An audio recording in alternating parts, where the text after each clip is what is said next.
Hello and welcome always to Kushti TV, the straight talking YouTube channel.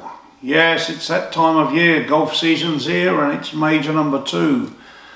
The prestigious PGA Championship coming from Southern Hills in Oklahoma. Yes, the event dates back in 1916, yes, and we got some interesting topics to touch on.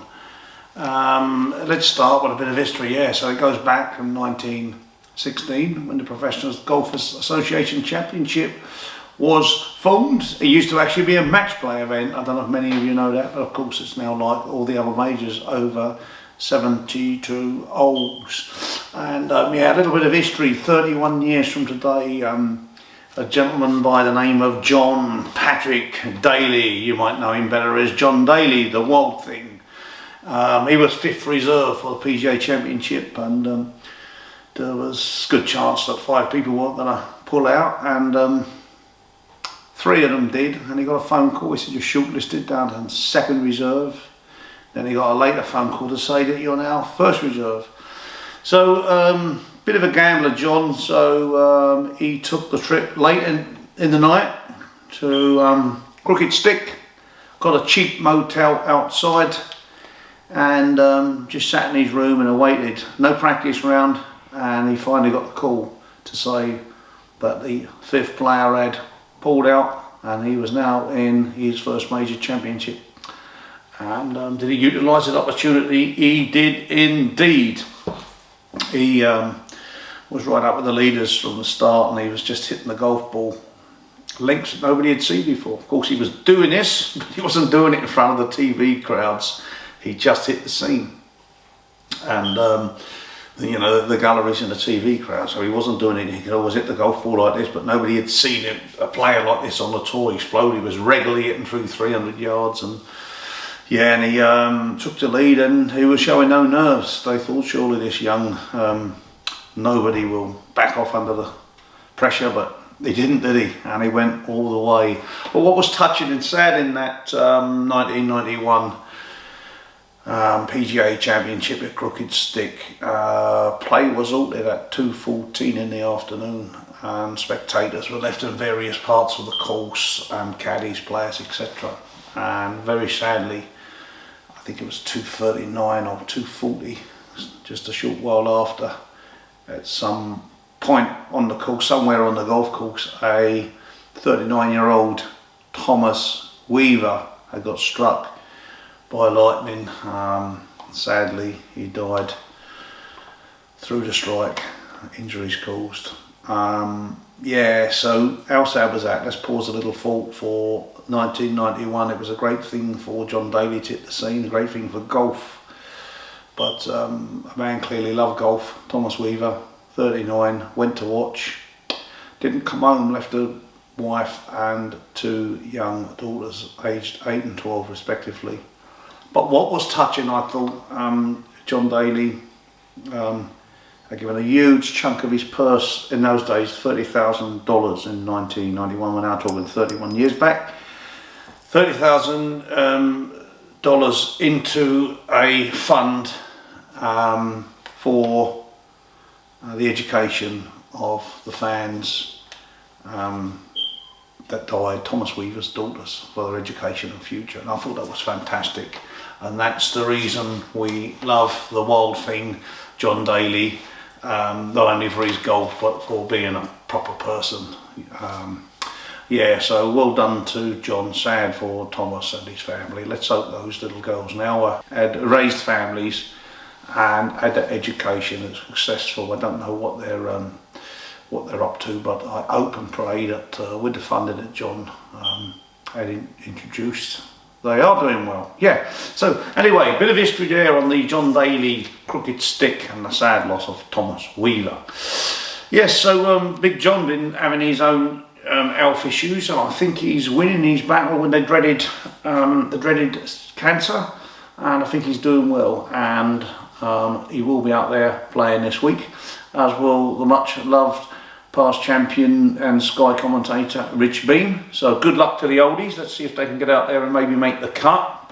But one name that's missing from the game of golf is Phil Mickelson, the outspoken, well, he is outspoken, he does it his way, doesn't he? He sort of says something and sits on, he leaves you thinking. Actually, what he said, who remembers the US Open? Let me give you an example. The US Open, what, 3-4 years back, he hit the putt past the flag and he ran quickly and hit the ball on the move. He said he ran past the hole before it could go down the slope, ran up to it and hit it quickly.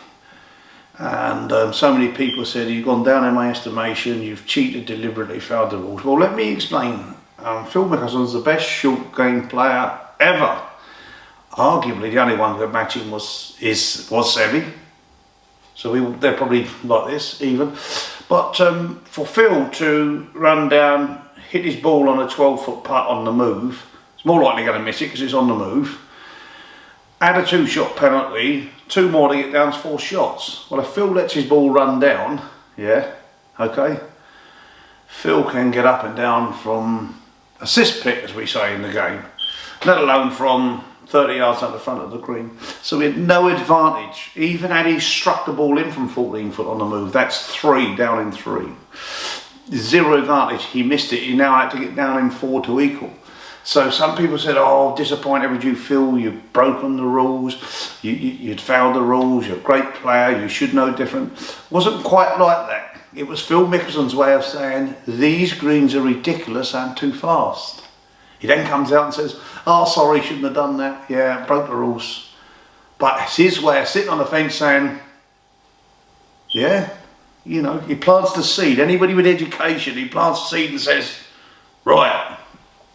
It's Phil Mickelson's way of saying, change. And he's done something similar, I believe, to the PGA, US PGA Tour.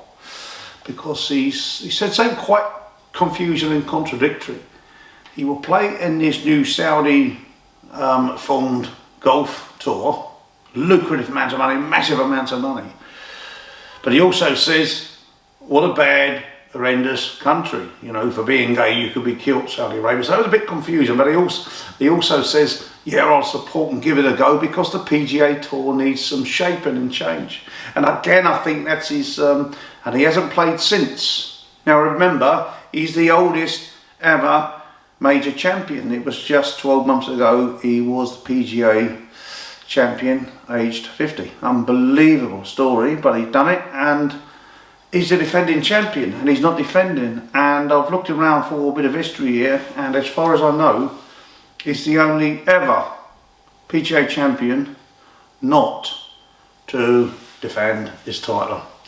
So we're missing you, Big Phil. He is the most exciting golfer along with Seve, isn't he? You know, they're practically the same players. They hit it so often offline, but found a way to recover, and they just gamble with it. So we are missing you, Phil, but what's happening? You let me know what's happening to Phil. He now says that he just wants to be a better person to his family. Well, I didn't see him being all that bad, bringing all that money in, fame, fortune. Anyway, so moving on, let's look at the other heavyweight here this week. Of course, it's Tiger Woods, isn't it? Yes, Tiger, Masters, I thought he'd done absolutely fantastic. Some of you may have seen him hit a couple of 78s over the weekend, didn't go from sort of around par mark to sort of plus 13 or something. But I think what he'd been through to make the cut of that extremely hilly up and down Augusta golf course was a bit of a feat in itself. I think the man done well, extremely well. Southern Hills is a tough walk. We'll come to that in a minute. We'd raised greens, but nothing like Augusta on led to believe, even though it's got the name Hills in it. Yeah, so interestingly enough, Tiger's out with Jordan Spieth and Rory McIlroy. So what a 3-ball we got to look forward to there. So yeah, so let's have a look at Southern Hills. 7,556 yards. The longest par 70 golf course in history. And for you golfers at home, if you can imagine, for many golfers at home, the ultimate dream handicap would be scratch. Yeah? If you're a scratch golfer, to hold your scratch handicap at Southern Hills, you've got to go 8.2 over par. That's its rating. So it gives you some idea how difficult this golf course is. +8, if you went out and shot 8 over, 0.2. In fact, if you went 8 over, you'd be slightly under the rating. You become a plus golfer if you continue doing that. So that just gives you some idea. Yeah, so a full field that somebody has replaced Phil, of course, and 7,556 yards, past 70. The last winner there, interesting enough, was Tiger Woods, who held off Woody Austin by 2 shots. It was an 8 under par total, and that's a sort of prediction. I think we're looking somewhere between 4 and 10 under, maybe 6, 7, 8 under par, potentially. No rain is forecast. And yeah, let's just touch on the chances of the World Top 10, who we think may have a chance. I'll give you my tips. Remember, you have a flutter, not a gamble. This is gambling's dangerous. This is just my knowledge. Back in the US Masters, we didn't do too badly. If you remember, me and my sons had tuned in. I tipped the winner not to win. I didn't give him much of a chance, but if you look at our other picks, Rory, I think we had 2 or 3 other in the top 6. You would have won money if you went with us, but that's not to say we will this week. I'm here alone, the boys are not with me, and I'm going to go through the top 10. Of course, it's Scotty Scheffler, number 1, John Rahm, Colin Morikawa, 3, Cameron Smith, 4, Patrick Cantlay, 5, Victor Hovland, 6, Rory is 7, Jordan Spieth is 8, Justin Thomas 9, and Xander Schauffele is number 10. Now, from those top 10, you will need a long hitter coming into these slightly, they've all got runoffs, upturned greens. So you need a long hitter. So in the top 10, with that fantastic round that's brought him right back into his form, we know that when he plays well, Rory McIlroy, remember that last round 8 under par when he needed to, and he very nearly, he snatched 2nd place and very nearly got the win in the US Masters. It's one of the best rounds I've ever seen when somebody had needed it, 8 under, holding that bunker shot in the last. And a good Rory is actually better than a good Tiger, in my opinion. If they both play bang on, Rory's the best golfer on the planet. And he has the capability of overpowering golf courses. And somebody who is so good as Rory, world number 7s and 8s and 10s, a mediocrity for Rory, trust me. A good Rory can win here. It doesn't need to be an exceptional Rory. Some people got to play the golf of their life. He doesn't have to play the golf of his life. He's proven it before in US Opens. Just like Tiger, if he plays the golf of his life, he could win by 10, 12 shots. Okay, so for me, top 10, I'm going Rory. Odds are 16 to 1. Interesting one, ranked just one place, and in fact, place 1 ahead of Rory in the world rankings. Victor Hovland is actually almost 30 to 1. It's 29 to 1 with my bookmaker. World number 6, he can get extremely long way and very high in the air. So he too could overpower here. I'm going Rory a bit each way at 16s, and Victor Hovland 29 to 1, as I say, of course, layman terms, almost 30 to 1. And let me touch on Tiger Woods' chance.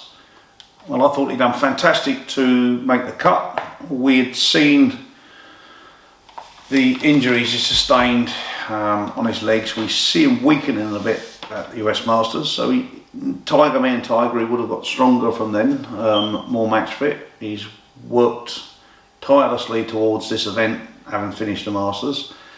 And I expect him to play.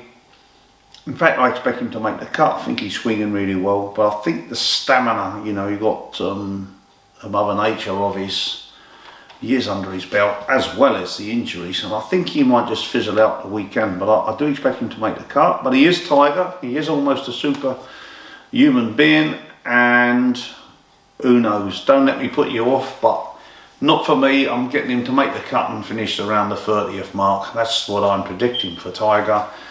One player outside the top 10 I'm going to have a little go for. El Nino, Sergio Garcia. Yeah, the brilliant Spaniard. You know, watched him play live so much. Completely full of talent. Great ball striker. You know, he may be not the longest in the world out there today, but he's plenty long enough. He fizzes it. He's got great imagination on and around the greens, which will be needed. And if you think he's lifted the burden of not winning a major, he then done it and almost went the other way. It's like he's relaxed so much and he just couldn't re-motivate. But he looks like he's re-motivated, and he's coming to an age where I think he's going to have a little bit more of a push, because he's so brilliant. He's going to have a bit more push in his career. And at odds of 115 to 1, I'm going to go a little bit on Sergio Garcia. So these are my 3 picks: Rory, Victor Hovland, and a little bit on Sergio Garcia. Do we have any British hopes other than the Northern Irishman in Rory? Do we have any other hopes, English or British? Matt Fitzpatrick's number 17 in the world. I think this course may be too long for Matt, as I'm a big fan of his. But number 23 is Paul Casey, and Tyrrell Hatton's number 24. Watch Paul Casey play a lot live. They're all brilliant, as we know, but even though he's got some years under his belt, he hits it very straight. Can hit it high. I would have a tendency to squeeze as a big outsider, maybe a tiny little bit, because we don't have to put a lot on these players. The odds, I can't find Casey's odds. I think he might be outside the top 115 to 1, as shown on my bookmaker's odds. So to have a little tiny piece of homegrown support on Casey. So I'll just reiterate, the Southern Hills we can tune in and watch. Yes, 4 days from Thursday onwards, and so we got, in my opinion, I'm going for Rory 16 to 1, bid each way. Victor Hovland 29 to 1, bid each way, just to be patriotic, fellow Englishman. Paul Casey, outsider, he's big odds, 100 plus to 1 I believe, 100 plus to 1, something like that. Tiny bit, but my slightly bigger outside fancy is Sergio Garcia. So tune in, have a look, feedback, enjoy the weekend, fellow golfers, and remember, it's a flutter, not a gamble. Thanks for tuning in. Bye for now.